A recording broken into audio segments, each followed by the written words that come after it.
The Shoemaker's Holiday or The Gentle Craft is an Elizabethan play written by Thomas Dekker. The play was first performed in 1599 by the Admiral's Men, and it falls into the subgenre of city comedy. The story features three subplots: an interclass romance between a citizen of London and an aristocrat, the ascension of shoemaker Simon Eyre to Lord Mayor of London, and a romance between a gentleman and a shoemaker's wife, whose husband appears to have died in the wars with France. The Elizabethan era is the epoch in the Tudor period of the history of England during the reign of Queen Elizabeth I (1558–1603). Historians often depict it as the Golden Age in English history.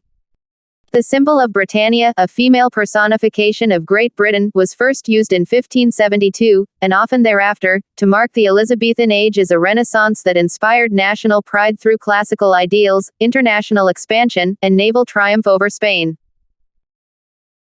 Thomas Dekker, circa 1572 to 25th of August 1632, was an English Elizabethan dramatist and pamphleteer, a versatile and prolific writer, whose career spanned several decades and brought him into contact with many of the period's most famous dramatists.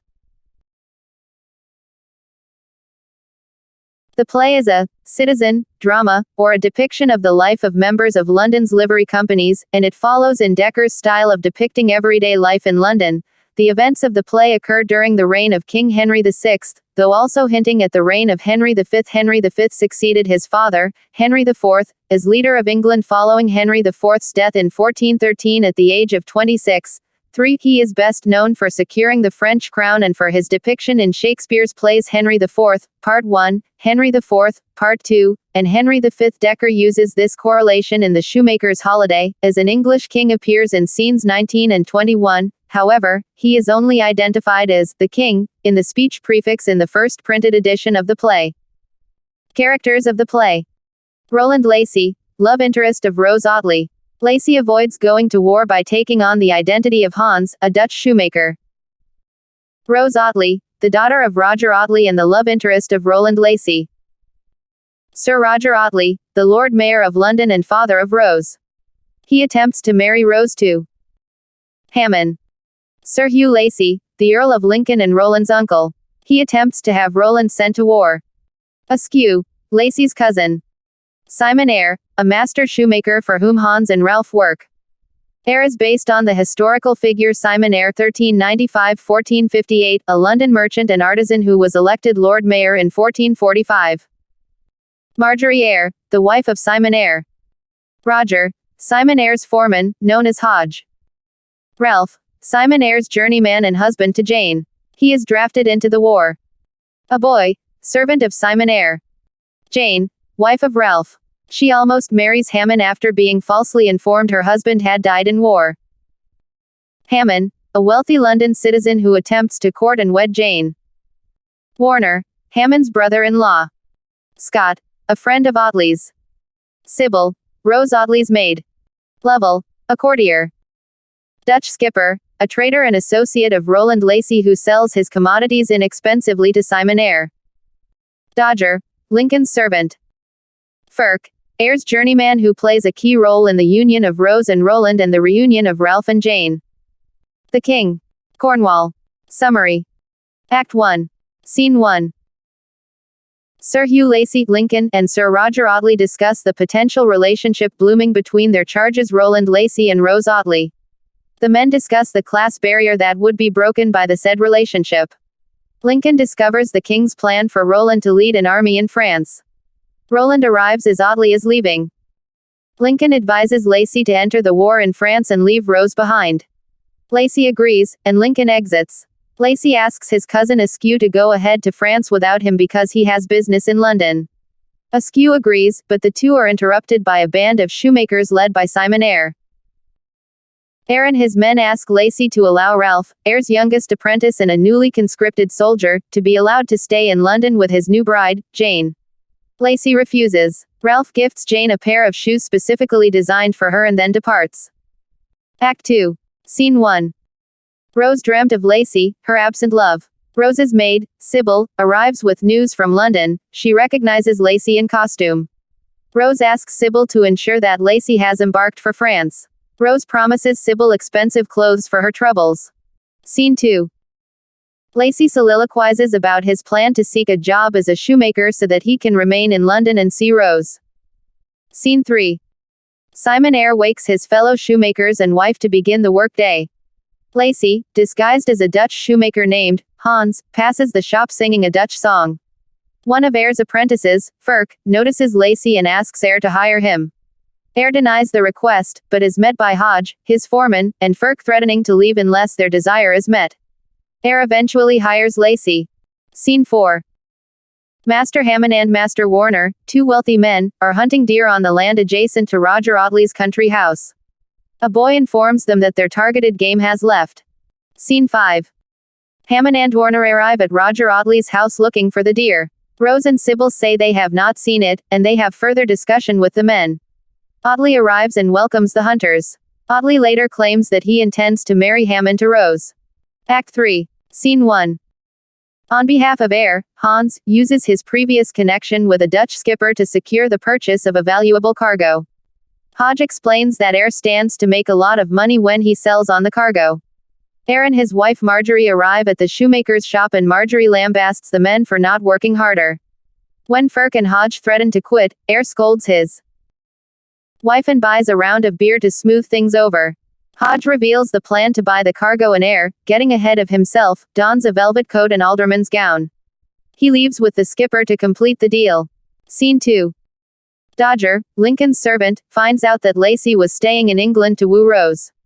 Dodger is paid by Lincoln to find Lacey. Scene 3. Hammond attempts to court Rose with Audley's blessing, but she is not receptive to his advances. He then decides to pursue a local shop girl that he knows. Audley decides to send his daughter back to their country house following this news. This allows him then to do business with Simon Eyre. Master Scott reveals to Audley that Simon Eyre has made a lot of money on the sale of the Dutch cargo. Audley promises to do business with Eyre. Dodger arrives and asks Audley if he knows where Lacey might be hiding. Audley is furious to learn that Lacey might be in London and suspects that this explains why Rose rebuffed Hammond's advances. Scene 4. Marjorie sends Ferk to Guildhall to discover whether Eyre has been made Master Sheriff of London. Afterwards, she asks Hans and Hodge to craft a special pair of shoes for her. She then lists other accessories that she needs, including a wig and fan, despite the criticism of the men surrounding her. Ralph returns from the war, during which he has injured his leg.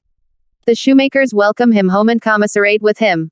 Ralph asks about his wife Jane and learns that she is reputed to be in London. Scene 5. Audley welcomes Eyre and Marjorie to his home. Audley asks Marjorie to counsel Rose on her behavior, and she does so.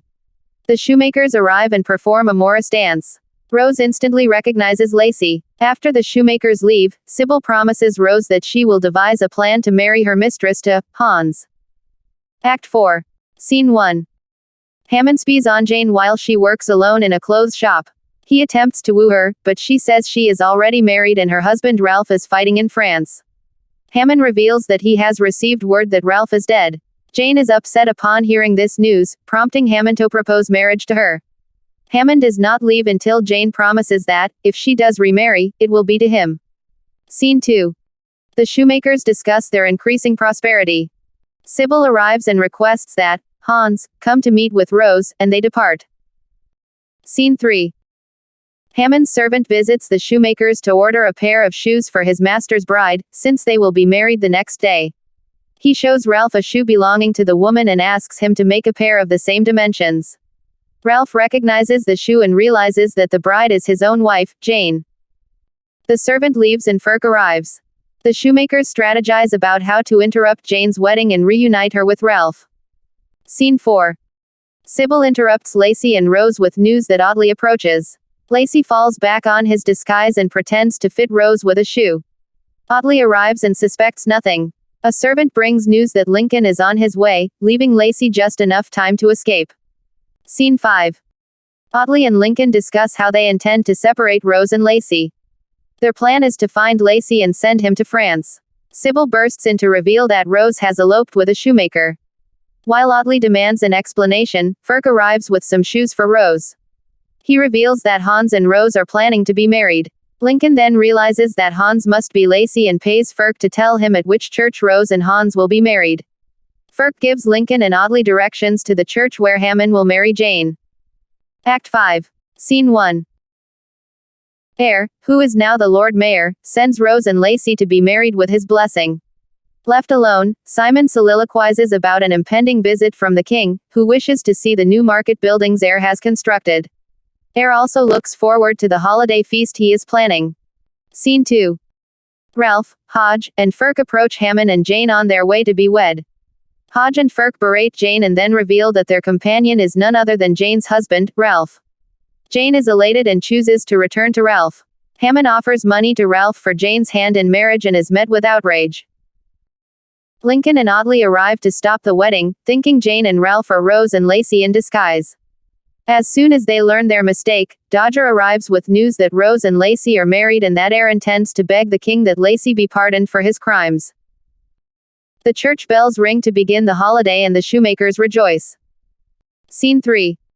The king travels towards Simon Eyre's feast and looks forward to meeting the new Lord Mayor. Scene 4. Eyre's men serve a feast to the apprentices of London. Marjorie reports that the king is on his way. Lacey asks Eyre to advocate for him with the king. Marjorie warns Eyre to speak politely to the king, and Eyre berates her. Scene 5. The king states that he is disappointed in Lacey, yet he pardons Lacey's crimes. The king also meets the shoemakers and is amused by Simon Eyre. Lincoln arrives and asks for the king to intervene. The king reports that he has already pardoned Lacey. Lincoln and Audley ask the king to annul Lacey and Rose's marriage. The king does so, then promptly remarries them. He knights Lacey, names Eyre's new building, the Leaden Hall, and grants Eyre's request that the sale of leather at the market be permitted 2 days per week. Eyre invites the king to partake of his banquet. The king agrees. Themes of the play. Social class. Social class tensions are a key aspect of life within Dekker's play. The relationship between Rose and Roland is an example of this. Hugh Lacey, Roland's uncle, will not allow the two to be married, despite their obvious feelings for each other. Social class affects other relationships in the play as well, particularly Ralph and Jane. As Ralph is of a lower social class, he is unable to avoid inscription into the army, and he is injured fighting in the war. The presentation of class is also a key point. The lower artisan class is raised to be the centerpiece of the play. Artisans are positioned to be more deserving of attention and are depicted as the true strength in society. With this, the functions and bodily motions of the shoemakers are presented as symbols of health and vitality rather than low or common motions. 20. This is particularly evident in the Morris dance that they perform. Simon Eyre rises from a shoemaker to the Lord Mayor of London. This rise in social status is a key event to follow within the play. The trend of social mobility is further explored in the theme fashion. Fashion. Clothing style is a strong indicator of status. For example, the shoes that Ralph gives to Jane as a farewell gift or a vain attempt to ensure her faithfulness in his absence. The shoes themselves are stylish and impractical. They are described as being heavily pinked and are meant to indicate indoor use, and in turn represent Jane's movement from artisan class to a genteel class. Jane's shoes give her the appearance of an upper-class woman. This symbolism is furthered by Hammond's interest in Jane, as well as his hand in her transformation. 22. Jane's shoes symbolize both Ralph's devotion to her and skill in shoemaking, but they also open the door for Hammond's intrusion. The transfer in class that comes with a change in attire is presented also by Simon Eyre, his wife, and their company. See here, my Maggie, a gold chain for Simon Eyre. I shall make thee a lady, here's a French hood for thee. Act 1, Scene 10, lines 129 to 30. Gender. Gender and sexism are prevalent themes in the shoemaker's holiday. Marjorie endures constant verbal abuse, even though she is arguably contributing the most to the family business and to ensuring its success. From the beginning, Marjorie frowns on hiring Lacey, proposes to replace the workers who threaten to quit, does not want the staff to take off for the holiday, and supports her husband's rise to sheriff and then mayor. While being verbally abused and pushed out of most of the discussion, she is silenced and banished from the business deal with the Dutch merchant. Marjorie is reduced to the female stereotype of the talkative woman, yet she is an important influence over the shoemaker's economy. Jane, who must work to survive in her husband's absence, is also subject to sexism. Hammond attempts to exploit her vulnerability, asking her, "How sell you this hand?" Later, when Jane's husband Ralph returns, Hammond again tries to buy Jane off, this time from Ralph himself. Dost thou think a shoemaker is so base to be bought to his own wife for commodity? Take thy gold and choke with it. Were I not lame, I would make thee eat thy words. Commerce. Edit. The various transactions and business interactions in the play reveal an early capitalist culture in which gains are made at the expense of others. Business transactions give way to social interactions depicting social mobility and the economy of love. In Act 3 Scene 1, Eyre's purchase of the heavily discounted cargo from the Dutch skipper reveal the theme of insider capitalism. Eyre is able to purchase the cargo at a bargain because of the love he, the shipowner, bears to Hans. However, acknowledging the historical context reveals other motivations. Towards the end of the 16th century, London suffered sharp increases in food and rent prices which drastically increased the citywide proportion of poverty. Meanwhile, immigrant populations rose which created significant tension. Specifically, the Dutch were seen as a threat to the whole commercial and maritime sector of the English economy. These circumstances imply that wealth is a fixed pie, an increase in one's position depends upon the diminution of another's. Eyre prioritizes honest dealing in order to foster a longer-term trade relationship, but he also seeks to maximize gain. This calculated investment decision is a triumph of capitalist enterprise. Act 3 Scene 1 also reveals the inherent link between capital and class.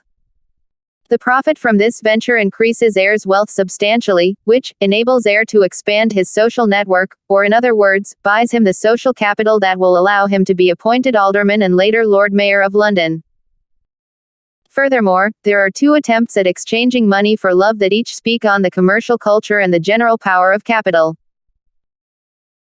The first is seen in Act 1 line 76, as Lord Mayor Roger Audley gifts Roland Lacey £20 to forego his love separate from Rose. This gesture stems from cultural expectations concerning gift-giving and hospitality in order to craft connections to noblemen and gentlemen who were then obliged to reciprocate with tangible benefits such as economic aid and protection. Audley's previous gifts include hosting feasts and financing wars, and his gift to Lacey is in a similar vein. This demonstrates that the Lord Mayor believes that emotions can be purchased or compensated in a commercial exchange. The second attempt to exchange money for love comes in Act 5 Scene 2 and highlights a status distinction. Hammond attempts to pay Ralph £20 in order to claim Jane for himself. Hammond, like Audley, operates under the assumption that money can buy anything, even love, and approaches Jane not as a person but as a commodity. This can be contrasted with Ralph's position. Dost thou think a shoemaker is so base to be a bawd to his own wife for commodity? Wartime and disability. The male artisan body is prominent in the play, with many descriptions of male hunger, thirst, sexual activity, and, most prominently, labor. The labor and strength of the male artisan body, which is generally written as low in early modern discourses, here stands in for the strength of the nation as a whole. Emphasis of the male body is one way the play valorizes artisanship. The character of Ralph in the play, a shoemaker who returns from the war disabled, contributes to the uniquely artisan conception of the body in the play. As an artisan, Ralph's body is his livelihood. Ralph's disability, although it does literally hinder his ability to work, is not viewed as a hindrance by his community, which values labor in and of itself. Because of this conception of labor and the body, Ralph's disability does not exclude him from his fellow artisans, as evidenced by Hodge's encouragement of him after he says he wants limbs. It is instead viewed as an opportunity to be supported by his community and to take comfort in labor. A constant undercurrent in the play is the war between England and France. Each character's view of the war is a litmus test of his or her personality. Lincoln and Audley, for example, use the war as an excuse to break up Rose and Lacey, demonstrating their opportunistic qualities. Simon Eyre dislikes war but supports his country's participation in it strongly, accentuating his role as a stand-in for the common citizen. For each of these reactions reveals the war in France underpins the many conflicts of the play, uniting them under a common metaphor.